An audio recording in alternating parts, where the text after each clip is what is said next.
Selamat petang, salam sejahtera. Terima kasih kerana bersama dengan saya di Nazlin Unity Channel. Saudara-saudara sekalian, pada menjelang PRN yang akan dijadwalkan pada 12 Ogos ini, hari demi hari kita dikejutkan dengan pendedahan dan pendedahan. Bahkan fitnah demi fitnah berlaku.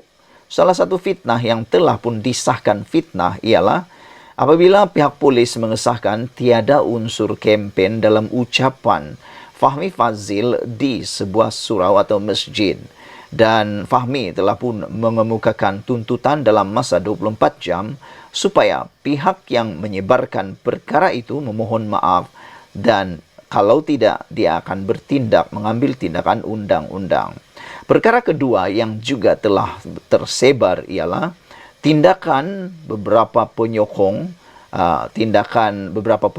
yang menyunting ucapan Sultan Perak. Dalam ucapan itu kononnya Sultan menyokong PAS, dan dalam suntikan itu kononnya untuk meraih undi supaya menyokong PAS.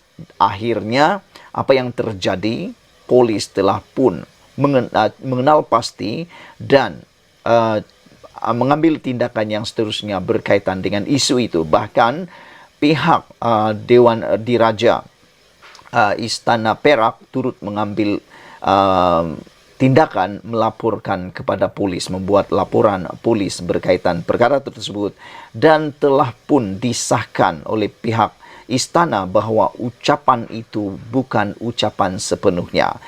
Ianya hanya disunting semata-mata untuk meraih undi semata-mata, kata mereka. Jadi oleh sebab itu pihak istana memberikan amaran kepada rakyat supaya jangan berbuat seperti itu lagi. Tapi yang menggemparkan kita pada petang ini ialah satu lagi perkara yang dianggap sebagai dalam perkara yang tular baru-baru ini melibatkan Peja pula, ialah tentang kononnya berlaku gangguan seksual yang mana telah pun dinafikan oleh Peja. Kita pun tak tahu sejauh mana isu ini berlaku atau isu ini benar. Tapi syukurlah kerana Peja dengan segera telah pun menafikan perkara tersebut dengan mengatakan bahawa beliau bakal memfailkan saman. Ahmad Faizal Azumu hari ini membuat laporan polis ke atas seorang wanita yang mendakwa melemparkan fitnah terhadap timbalan Presiden Bersatu itu. Pada masa sama, dia juga menafikan tuduhan yang dibuat oleh wanita terbabit. Saya telah buat laporan polis dan akan saman wanita tersebut kerana membuat fitnah terhadap saya, katanya kepada Malaysia Kini.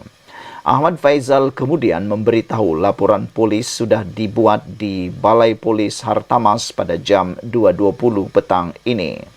Dalam laporan polis itu katanya dia mengesahkan bahawa tuduhan-tuduhan yang dibuat adalah tidak benar dan yakin ada elemen hasutan, jenayah dan fitnah. Dokumen tersebut menyebut masa, tarik dan lokasi tentang interaksi tertentu.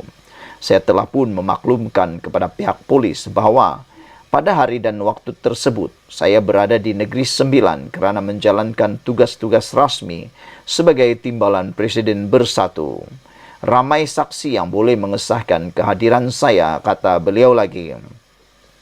Terdahulu, bekas ahli Parlimen Tambun berkenan diminta mengulas mengenai salinan laporan polis terhadapnya dan tular di media sosial. Difahamkan laporan tersebut dibuat di Balai Polis Sri Hartamas Kuala Lumpur pada 24 Julai lalu. Dalam laporan tersebut, wanita berusia 37 tahun itu mendakwa dia diganggu seorang lelaki bernama Ahmad Faizal Azumu yang mengeluarkan kata-kata seksis terhadapnya. Kejadian didakwa berlaku di Plaza Damas, Kuala Lumpur. Sementara itu, ketika dihubungi Malaysia Kini, Ketua Polis Daerah Brickfields Ami Hizam Abdul Syukur ketika dihubungi mengesahkan bahawa memang ada laporan polis tersebut dibuat. Bagaimanapun menurut Ami Hizan, laporan berkenan ditarik balik pada hari yang sama oleh pengadu. Ada laporan dibuat, pengadu dah tarik report pada hari yang sama, kata beliau lagi.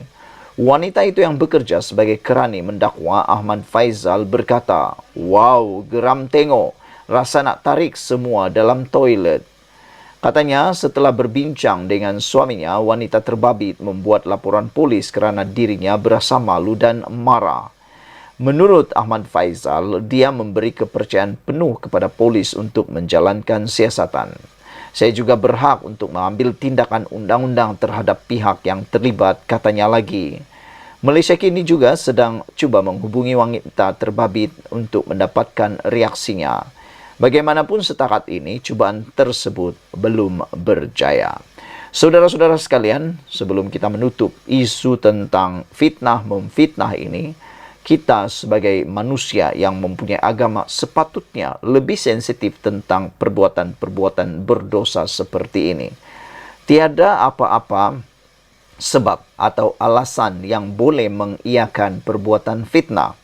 Kerana kita tahu menurut ajaran sesiapapun, fitnah itu samalah seperti membunuh seseorang. Kerana fitnah, hidup seseorang itu menjadi rosak. Jadi sebab itulah, dalam PRN kali ini, jom kita jauhi perbuatan fitnah. Sekian dulu Malaysia kita punya, kita juga sama-sama cintai Malaysiaku. Bye-bye. Selamat malam, salam sejahtera. Terima kasih kerana bersama dengan saya di Nazilin Unity Channel. Ini ialah satu pencerahan yang anda wajib tahu dan mungkin anda perlu share kepada rakan-rakan anda, khususnya yang masih lagi percaya kononnya Anwar Ibrahim datang ke Kedah bersama dengan seorang orang kaya dari Indonesia. Jadi ini tulisan yang dibuat oleh sabudin.com yang menerangkan apa sebenarnya yang boleh berlaku. Dengan tajuk Hoi Sanusi, Anwar nak jawatan Perdana Menteri. Apa kelas jadi broker? Apa ceritanya ni? Adakah Perdana Menteri itu lebih rendah daripada broker, atau Anwar hanya sekadar nak jadi broker? Itu persoalan besar untuk anda fikir-fikirkannya. Di sebalik Anwar Ibrahim sudah menegaskan tuduhan Menteri Besar Kedah terhadapnya adalah merapu, bahkan cabaran Saifuddin Nasution Ismail agar Sanusi Maknor mengemukakan bukti juga belum bersambut sehingga ini. Kalau difikir secara logik pun, lagi tak masuk akal atau tak lagi masuk buku apa yang dipertuduhkan kepada Perdana Menteri itu. Mengikut apa yang dituduh Sanusi, Anwar telah datang ke Kedah bersama kawannya daripada Indonesia, iaitu Riza Khalid, untuk memohon lesen melombong unsur nadir bumi atau REE di negeri tersebut. Dalam berarti kata lain, tuduhan itu bermaksud sementara pelbagai serangan kepadanya berkaitan REE, terutama hubungannya dengan seorang rakyat China yang kini menjadi kontroversi. Anwar juga sebenarnya pernah mencari peluang yang sama. Kata Sanusi lagi, sebab itulah pelbagai serangan ditujukan terhadapnya oleh Saifuddin Nasution. Dalam bahasa mudah, jika mengikut apa yang dituduh oleh Sanusi itu, Anwar adalah lebih kurang seorang broker yang mungkin akan beroleh sejumlah komisen daripada kerja yang dilakukannya itu. Hoi Sanusi, sejak bila Anwar pernah dan berminat jadi broker? Kata sabudin.com dalam tulisan ini. Di ketika PH berkuasa di Selangor, Pulau Pinang dan Negeri Sembilan, atas kedudukannya selaku pengerusi PH dan Presiden PKR, pernahkah kita dengar Anwar jadi broker membawa mana-mana ahli perniagaan ke Negeri Sembilan?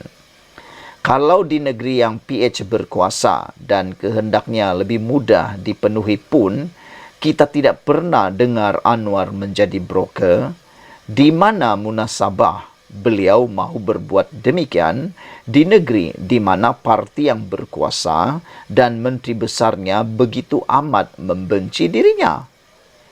Agak-agaklah Sanusi hoi, kalau ia pun nak bikin gebang dan buka temberang, kata Sabudin. Sekali lagi, hoi Sanusi, cita-cita Anwar ialah untuk jadi Perdana Menteri, bukan nak kumpul kekayaan dengan jadi broker. Apa kelas bakal Perdana Menteri pada ketika itu nak jadi broker? Mengikut apa yang tular di media sosial hari ini, kunjungan Anwar bersama Riza Khalid ke Kedah sebenarnya berlangsung pada 2 Oktober 2022, yaitu lebih kurang sebulan lebih sikit sebelum pengundian PRU 15, yaitu pada 19 November tahun 2022. Beliau ke Kedah bersama Riza Khalid adalah semata-mata untuk tujuan menghadap Sultan Kedah di Istana Anak Bukit Aloseta. Seperti mana kata Saifuddin dalam ceramahnya semalam, Riza Khalid hanya menemani Anwar dan selepas menghadap Sultan Kedah, mereka terus balik dan tiada apa-apa urusan lain lagi selepas itu. Lagipun, adakah logik Anwar dan Riza Khalid menghadap Sultan Kedah untuk bercerita soal perniagaan dan memohon lesen melombong RII dengan baginda? Lebih tidak logik lagi, pada Oktober 2022 itu juga, bahang PRU 15 sedang membahang dan ketika itu, rata-rata rakyat meletakkan harapan yang menggunung kepada PH dan Presiden PKR itu untuk mengambil alih pentadbiran negara daripada dua era Perdana Menteri sebelumnya yang dilihat tidak bermaya. Jadi, dengan tumpuannya ialah untuk menjadi Perdana Menteri, masuk akalkah Anwar masih ada masa untuk jadi broker pada ketika itu? Hoi Sanusi, hoi ya hoi betul lah hang ni. Ditulis oleh Sabudin Hussein, bertarik 3 Ogos 2023 daripada sabudin.com. Jadi saudara-saudara sekalian, selepas mendengar apa yang dihuraikan pencerahan daripada Sabudin ini, adakah pemikiran anda kini terbuka berkaitan dengan dakwaan Sanusi? Kononnya Anwar Ibrahim bersama dengan rakan baiknya daripada Indonesia iaitu Riza Khalid datang berjumpa ke Indonesia, ke Kedah untuk memohon lesen melombong unsur nadir bumi atau RII di Kedah. Kalau benar, itu memang benar-benar mengejutkan kita. Tapi saudara-saudara sekalian, dari segi pemikiran logik akal kita pun, kita setuju dengan apa yang dikatakan oleh sabudin.com. Kerana kalau betul Anwar Ibrahim nak jadi broker tentang RII ini, kenapa kita tak pernah dengar Anwar Ibrahim cuba menjadi broker di negeri yang mana Pakatan Harapan berkuasa? Seperti di Negeri Sembilan, kerana di Negeri Sembilan menurut Sanusi dalam pendedahan beliau pun mempunyai RII. Jadi kenapa Anwar Ibrahim tidak pergi ke Negeri Sembilan untuk melombong RII? Padahal lebih mudah untuk beliau mendapatkan kelulusan ataupun lesen kerana itu ialah kawasan Pakatan Harapan. Kenapa pula Anwar Ibrahim tiba-tiba pergi ke kawasan musuh ketatnya iaitu Sanusi Manor? Bukankah tidak logik memohon lesen di kubu lawan sendiri?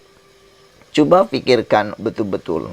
Jadi dengan itu, agak-agaklah, kata Sabudin, agak-agaklah kalaupun nak bikin gebang atau buka temberang. Satu perkara lagi menurut Sabudin yang paling mengejutkan kita ialah cita-cita Anwar ialah jadi Perdana Menteri, bukan nak jadi broker. Bukan nak kumpul kekayaan jadi broker. Apa kelas, kata Sabudin, apa kelas bakal Perdana Menteri ketika itu nak jadi broker?